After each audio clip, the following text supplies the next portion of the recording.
Wow. Look I'm guessing this is a mini electric from the banners placed on it. There's a very you small can't miss it, badge in the back. So I mean, inside it's pretty much conventional mini. You got the big speedometer. Sure. Here, instead of the tachometer, we've got a state of charge gauge, so 0 to 100%. Under the hood, you'll see things are noticeably different. And so, wow, this is shoehorned in pretty good. yeah, this is the power electronics. So this is basically sending all of the power to the motor. Spin it, give it that 200 horsepower, 220 newton meters of torque. That's about 170 foot-pounds. Are these where the batteries are kept? No, this is only the power electronics. The batteries are actually behind the rear seats. We can see that later. This exact same box was in the Pikes Peak winning electric vehicle this year, the Yokohama-sponsored vehicle, and also the Paraves vehicle, which won the Automotive X Prize for efficiency. You gotta like this stuff, like the warnings and stuff. Unlike the warnings on the sun visors, I might believe this one. High voltage components, the power electronics unit, and circuitry may lead to serious injury or death. I like that. I always like the or death. And weight-wise, you pull out the motor, right? You pull out the transmission, you pull out the fuel tank, you pull out the differential. I guess that's probably connected to the transmission these days on this car. And you pull out how much weight and then add back in how much weight. Yeah, if I'm not mistaken, it all adds up to about 600 pounds that they take out and another 800 pounds that they put in. So you add about 200 pounds to the weight of the car. Yeah.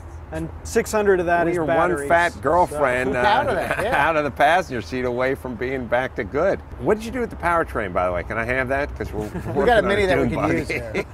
Donnie's Mini maybe need one pretty soon. Oh, we got engines if you want engines. Well, I imagine, they sent you one of these with everything in it. Yeah, these were all assembled in Munich, actually. Now, is the business for you guys developing the stuff and then selling the technology? I mean, you're not going to start manufacturing these things. Well, we do both, actually. At the time when we were working with BMW, we were putting out 60 of these a week. So we have a pretty good manufacturing process. We also have the ability to scale up for bigger projects.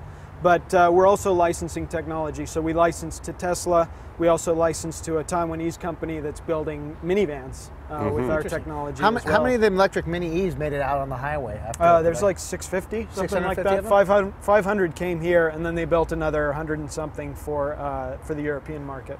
And what do you think? Like, I'm turning my car lease in about a week, and I'm thinking I love the pure plug-in thing, but I feel like we're not quite there. On the other hand, 2 years from now, I'll have my pick of the litter. There'll be a lot of good stuff floating around out there, and the price will go down. So I should probably just... Well, you should probably go gasoline, because like you and me, we need to suck all the gas dry for our race cars and enjoy it before. Well, actually, that's what I think is great about these. I mean, I'm a petrol head. I drive a BMW M Coupe on the weekends, and I want to save that gas. I want to be able to appreciate the GTOs, the Ford GT40s, You got the Groovy Ghoulie car? Yeah, right. I love that car. Yeah, exactly. I love Don't look towards me on this one. I like it. I'm 2 inches too tall for it, though, but I dig that thing. Get the seat rails down for you. I dig that car. It's you love it or hate it. His guy hates it, and his cousin... I don't hate it. I'm like, it's like, yeah. If Josh wasn't here, you'd say you hate it. Yeah, not my style. I love that car enough for the both of us. One of the best stock rim cars on the planet. You don't have to monkey. I'm sure you put the big brakes on there and got some kind of aftermarket rims on there. Suspension, but the stock rims on that car are hot. All right, enough about the Groovy Ghoulie mobile. So the first thing you'll see is here's our little charge cable. Sure. We can plug this into an RV outlet or, like an electric. Plug, it looks like. Yeah, it's kind of the same deal. And then this is for... we use these for the public charging stations, which they're now being changed over to a standard. But this is basically the battery right here. You can see. What about when this thing goes into production? Are they going to find a place to put the battery? Well, the electric Mini will never go into production. Like, it's not. It'll never do it. Right. BMW has already expressed their interest in developing dedicated platforms for the electrical vehicles. See, this is part of the same thing again. Go electric Mini or the Volta from Europe or something. Right. I would love to have the electric Mini, not some odd-looking electric car. Are they not wanting to sort of dilute their brand, or I mean, why wouldn't they? Why, I know they want to go with a dedicated platform, but this is a pretty good platform. People seem to like it. Yeah. They already went Clubman on our ass, so they're open to change. You know? Take the Club and put the batteries way in the back. Yeah. There you go. I mean, there is probably a way they could package this a little bit more completely so it didn't take up all this space. But the idea here is the platform was built for a gasoline engine. And so if you really want to make it something livable without this compromise of losing the back seat or whatever the case may be, they're going to develop a dedicated platform specifically for it. But I think you're right. I hope that they'll develop something that looks, you know, as nice as a Mini. Yeah, they'll come out with there'll be a lightning bolt on top with a bunch of LEDs blinking, and you're going, come on. It's like I said, the same reason why I think a lot of people don't like the cars is they're too futuristically odd, and a regular platform like the Mini or something similar is what I would be interested in. I don't want a weird electric-looking car. I wish AMC would bring back the Matador. The Matador and the Pacer. Electric Matador. The Pacer would be plenty of room in the car. back seat. Then, and let me ask a maintenance-related question. You know, in terms of batteries, and let's say getting the most out of your batteries, for life cycle.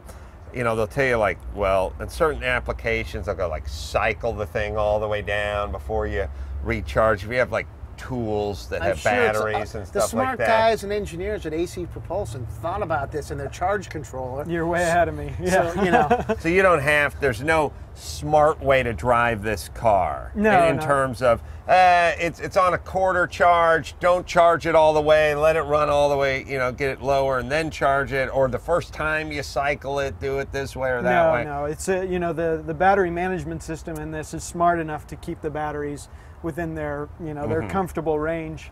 And what about lifespan on these batteries? It's hard to say right now. We've got a battery in a car in San Dimas. It's done 60,000 miles, 5 years old. Wow. You know, it's not the same battery it was when it was new, but it'll still do 100 miles. Really? So, and then when the time comes, and these are multi-batteries that are... That's right. That are daisy-chained together.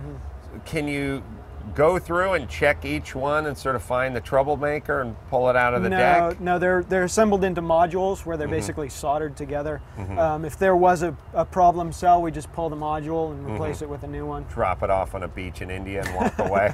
Well, the great thing is that there's already a recycling industry, you know, for the consumer electronics market for lithium batteries. So all those folks that are like, well, you know, you hear these guys on AM radio going, you know, environmentally, it's even worse for the environment because what are we going to do with all this?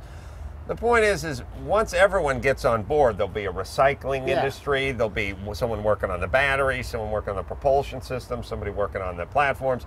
And once everyone gets together, and like I said, we get big oil involved here, then we're going to blink our eyes and our kids are all going to be driving these things around. They're going to be safe. When the batteries are done, they'll go right to the recycling thing. It's going to be win-win. Yeah, and I think the big win for us, you know, is that we don't have to worry about foreign energy. We can make all of our energy right here, just plug it in, and you're driving on, you know, keeping the money in the US. We'll have, of course, a power line tax for the vehicles in the state of California.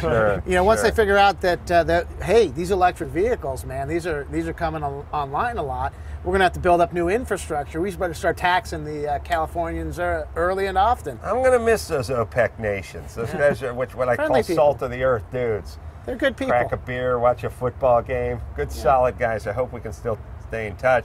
And good luck converting that M Coupe to electric. Not going to touch it. Be awesome. Sorry.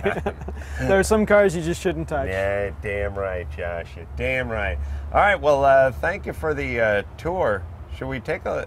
Didn't I drive this car? I wasn't here at that point. I couldn't tell you. Oh, I thought you did. We had to fire the old guy. Yeah. Yeah, I think I was... What happened to Tanner Faust? I had a job at that time, so I couldn't come out during the week. All right, well, why don't you drive this car? Sure. Me or this guy? No, Sandy. Should we stick a camera in here? Let's stick a camera and try it. All right, let's grab a camera. Is that all right with you, Josh? Yeah, no problem. All right, give it a shot. Bring And it I up. see it has, now, real quick, it has the access. So the whole deal is they started kind of grandfathering in those stickers for the HOV. Well, there's two different What? types of stickers. There's the orange ones, which are good for the hybrids, and then there's the silver ones are for the zero emissions vehicles. The hybrids were, yeah, like I think 2010 they're supposed, or 2011 they're supposed to be phased out, but these are good forever, from what I understand. Do they make one in a thrush muffler woodpecker? You might be able to request that from the DMV. Yeah, yeah. Thanks, Josh. Here we are on the Mini Electric E, as powered by the AC propulsion system, if you will. First time I get to drive a car here on CarCast. Won't be as exciting as the Lexus LFA, I can assure you that, but nevertheless, how often do we get to drive an electric car? Let's hit it. I'm stepping on the gas. Hang on, Jeff. Locks doors on me. I didn't hear anything. We're moving. Okay, I feel like I'm on the a Disneyland ride with the motor sound a little bit. Here we go. Yeah, interesting. You let off the gas and it hangs in gear for you, if you will. Yeah.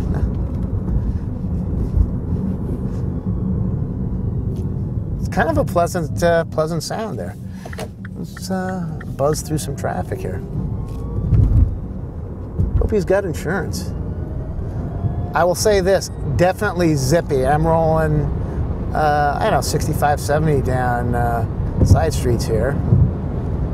And letting off the gas is kind of cool because I don't have to jam on the brakes, so we're mashed. Uh-oh, bump. Drives great. Again, why don't they make a Mini Electric? Ask BMW.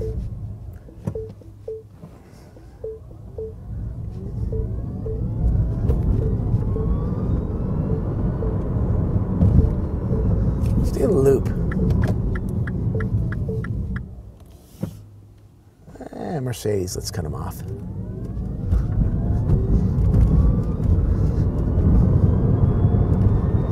Yeah, pretty zippy. There would be no complaints about performance on this car for me. It definitely gets up and goes. It's nice, smooth acceleration too. Not scary, fast, burning rubber, but definitely a full push you back in the seat. A little torque steer on the front wheel drive, but what do you expect with the front wheelers?